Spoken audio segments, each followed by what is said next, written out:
evening, Source Nation, and welcome to Healthy Cooking with me, Chef Keith. This is a show where I will show you how to prepare healthy meals. But before I go any further, let me thank our sponsors who have made this show possible, and they are Scott's Care Foundation. That's Scott's Cares with the S Foundation. Meet My Types Matchmaking, Urban Grandstand Digital, Cat Photography, Hitmasters, New Covenant of Praise Worship Center, and PS Photography. We'll be making grilled turkey thighs, also be making chicken with mashed potatoes with cream cheese, and we'll have fresh green beans. First things first, what you'll see here is that in order to season the meat here, I'm using a technique called brining, where I've used a quarter of a cup of salt, a quarter of a cup of sugar, a quarter of a cup of lemon juice, and also I fill with 2 cups of water. I brine both the turkey thighs and the chicken. This is a good technique because it adds flavor to the meat itself. I actually stored mine in the refrigerator overnight, but it only takes a couple hours in order to get the desired flavor. Now, I know a lot of people are intimidated when it comes to building a fire and a grill, but just let me tell you that if it's done properly, everything will work out just okay for you.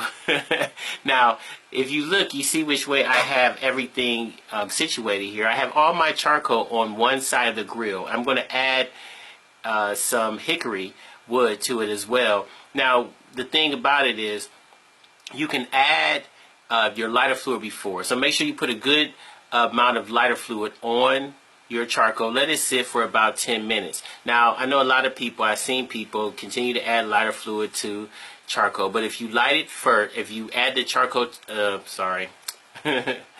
if you add the charcoal fluid to it early enough and let it soak, all you need is a little bit of fire, see? And you have a little bit of fire and it looks like it's not going to be enough.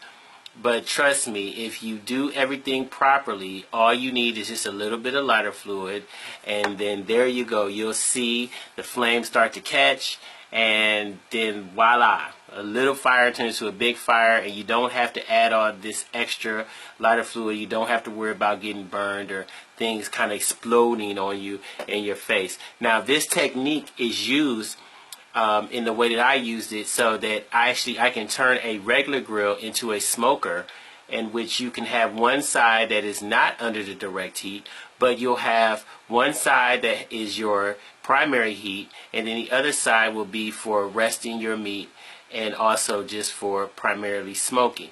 Now, when you're using this technique, you can use it with any kinds of meat, and of course you'll find out the more I cook, I have no problem using a grill. And today it's a little overcast, so we might catch some rain a little bit later. But you see now, with the fire is building up, it's picking up, you want to let your fire go as long as it takes in order for the charcoal to start turning white. Now, that's important not to put it on too soon.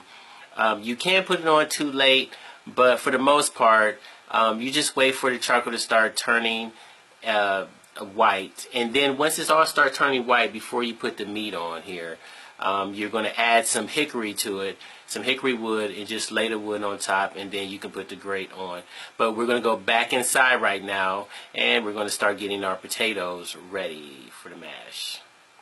Now, what I like to do is I am cooking for a family of 5, so I use 1 potato as considered 1 serving for each member of the household. Now, you can adjust this as you want, and for those of you who are vegetarians or vegans or whatever, you can actually add more potatoes to make this dish even that much more tastier. But you know, you just want to peel all of your potatoes here, and once you get all the skin off, I like to leave a little bit of the skin on, but for the most part I will just peel the potatoes straight up. I'll leave a little bit of skin, any type of bruising, anything like that, and we'll cut all of those things out.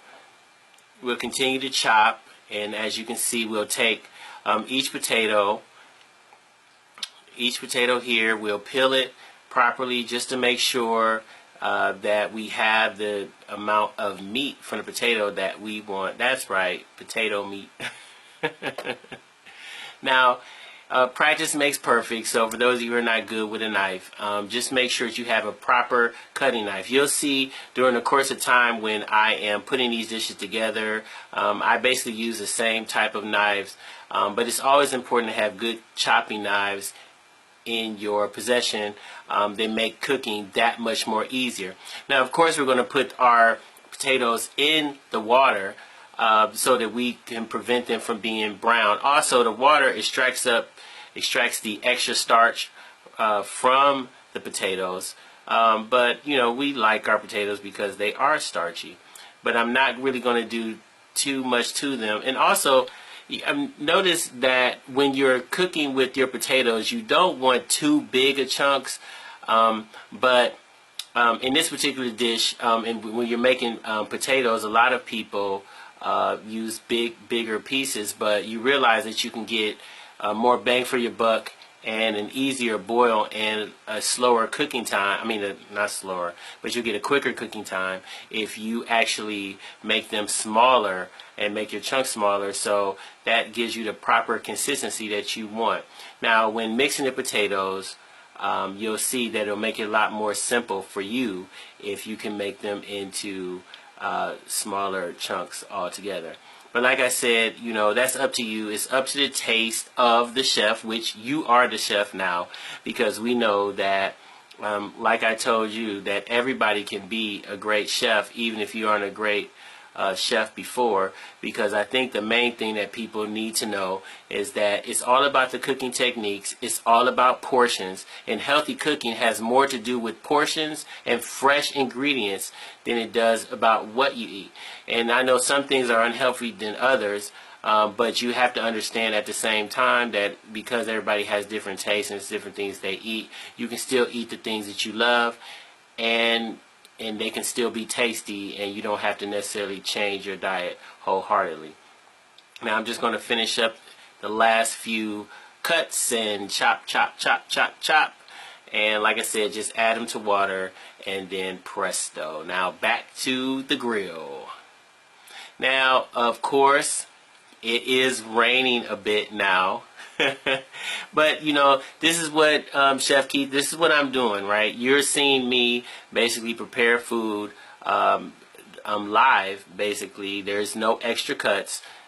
So if weather's permitting, whether it be the winter time or things like that, you're going to see me basically pull this off the best I can. So all I'm going to do is here start placing the meat on the grill, and I'm going to put some of the pieces directly over the charcoal, and some I'm not. And as you can see, I arrange things accordingly, closer to the heat the first time, because what I'm going for is the char for right now. So what I'm going to do now is take the meat from the heated side. It's been on there for about a good 20 minutes. And so what it does is during this portion of time, I am actually adding the smoke flavor to the meat because as you can see, it's very smoky. I have the wood in there. And so the wood adds an extra flavor identity to the meat that you wouldn't have ordinarily just on regular barbecue grills. Now on here, as you can see, I'll start situating the meat and putting it on the side that is not directly above the charcoal. Now, the importance of this is because we want to basically slow cook the meat in such a way that it starts to add the flavor. And, of course, we will situate things differently. Yeah, we got some good grill marks there, some good charring. Charring is good. A lot of people get scared of the grill, but you got to kind of have to get in there and have a little confidence, and everything will work out just fine for you. I promise. Trust me on this one. So what you're going to see here is I'm just situating the meat. I'm putting it on the low heat side so that the grill will start to fill up with the smoke. Now, of course, the rain has stopped. Good for us, but you know it's supposed to start on and off for the time being. As you can see, we have our smoke coming out and things like that. So I'm going to hop back out here outside. They've been on there an extra 20 minutes right now. And so right now, as you can see, right now the total cooking time for all the meat is about 40 minutes. And so you can see the color is really starting to come through. Now, the importance of using the brine before, especially when you're using turkey, is that, turkey, it does not have a lot of fat.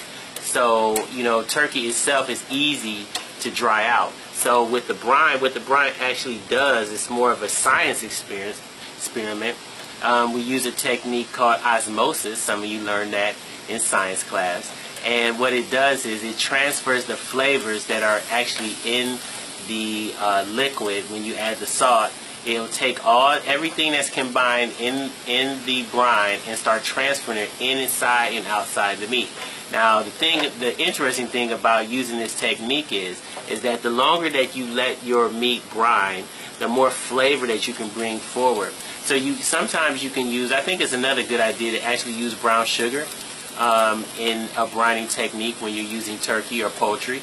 So if you use brown sugar instead of the regular sugar, or you can use a little bit of both, half and half, you can see that the actual flavor will transfer inside the meat. What we're used to when we're dealing with barbecue or we're dealing with chicken is we're really good and solid at seasoning the outside of the meat, but it's really difficult once you get inside. But what you'll find out with the brining is that the brining will actually keep the moisture locked inside of the meat.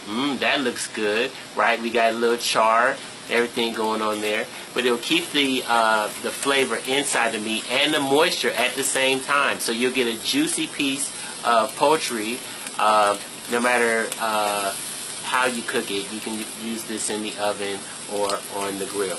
Now, what I'm doing right now is, don't be afraid of a little fire. It's okay. I'm leaving the grill open so that I can get the fire to flame up a bit. Ouch. Got a little high on there. But what you can see is I like to put the meat directly over the fire right now, because what I want is to get that skin real crispy. It has that smoky flavor. It's cooked for the most part all the way through, but we're going to keep it on the fire to get that char that we're looking for, because as far as I know, everybody likes their outside of their chicken to be crispy. So it's not hurting the meat at all or drying it out or anything like that. We're just going to leave it on there for a couple seconds, keep turning it, and you're going to keep turning it over the flames until you get the desired charred result. So what I'm doing now here is making sure that I get nice crispy skin off the chicken and the turkey. Of course, the turkey is sitting up higher because I don't want to cook that as fast as the chicken itself. So right now we're looking at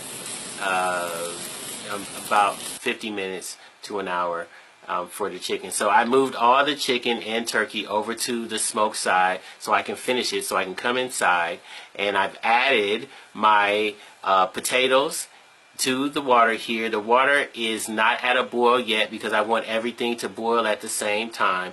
Now, the thing about using this technique is, as far as mashed potatoes, and the key to really good mashed potatoes is to make sure that you get your desired effect. So what I'm going to do is boil everything. It's going to take about 10 to 15 minutes. I've added a little salt to the mixture in order to start to heat it up.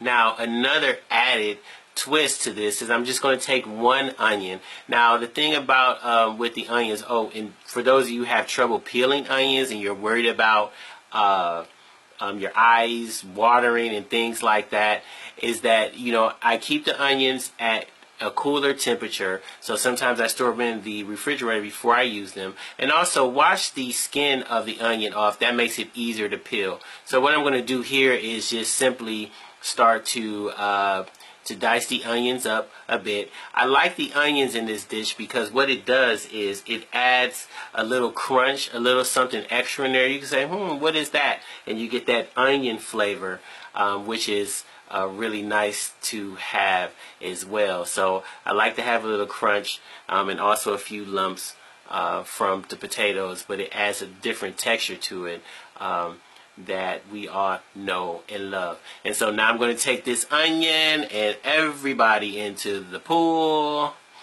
We're going to put them all into the pool here with the potatoes, and we're going to let them get married, That's right. The potatoes, the onions, a little bit of salt in the water to season the potatoes. I'm not going to season the potatoes after they come out. Just remember, it's really important is because you want to protect from over seasoning, is that you can always add to, but you cannot take from. So don't worry about seasoning during these portions of time. Just focus on the actual food itself and just a little seasoning. Then you can taste and add something to it later. So don't try to hurry up and season everything the first time around. Just a little stir, and we're gonna let those guys get hot. I have it up on a little bit over medium heat, so we're gonna get a good boil going, and we'll go right back. So right now we are back outside. Of course, the sky has opened up again, and we've got some water. But like I said, hey, this is what Chef Keith is doing. I'm showing you real time what happens, because you'll have hiccups. So without me doing this with cuts and takes, you're basically watching the first go around of all these meals, showing that you can do it too, and you can prepare these meals. And this is a meal for 6 that I am making. So look at the color. See, it's a dark color.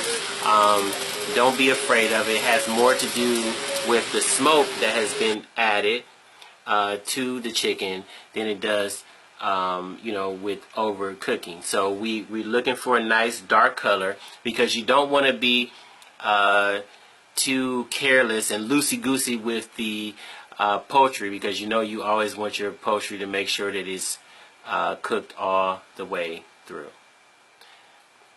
Now back on the stove, this is all the magic of radio, the magic of television. And for those of you who are listening, you can watch this entire event unfold before your eyes right on our Source Nation page, and also Keith in the Streets. So we got a good boil going here, and everything is beautiful. I'm just going to drain the potatoes here, and we've got to add our special guest. Most people use milk in order to make mashed potatoes, or sometimes people use some sort of heavy cream. But I am going to make the real creamy agent, my good friend cream cheese. Now I'm actually going to use half of the cream cheese stick. You can actually modify this based on your likes here. But I think half a stick will do just as much as we need to do. A little bit goes a long way. And remember, you can always add to and not take away. Now we're going to add just a tablespoon of butter to the ingredients, which is always nice. And of course, we're not going to use a lot of butter, like I said, but I do like butter. I'd rather use butter than margarine, which has more oil. I really go with natural fresh butter when I can. And if you boil everything properly, you don't need any type of masher. All you have to do is stir. It will fall into place after the drain. Look how creamy that is. I've taken a little sample of this, and it's really simple and easy to do. Now I've started the water, and I've dumped in fresh green beans, not frozen. I will use frozen on occasion, but for this particular recipe I want to use the fresh green beans. Now I know most of us are used to just the way our grandmothers and mothers used to make, to cook them down to where they're withering and they're a dark green color. But sometimes I think it's best to leave all the nutrients into the green beans, so you can get that tasty snap, solid crunch to the green beans. So I like the crunch behind it. So we want to bring it up to a boil. I'm just going to shock it. I'm just taking it for a few minutes, about 5 minutes, and then I am taking it out. And voila! There you have it. Look at the beautiful color on the plate here. Look at the beautiful color on the green beans. Look at the crispy, delicious turkey thighs, and it smells amazing. And so there you have it. But before I go, I don't want to forget to thank our wonderful sponsors at Scott Cares Foundation, Meet My Types Matchmaking, Urban Grandstand Digital, Cat Photography, Hitmasters, New Covenant of Praise Worship Center, and PS Photography.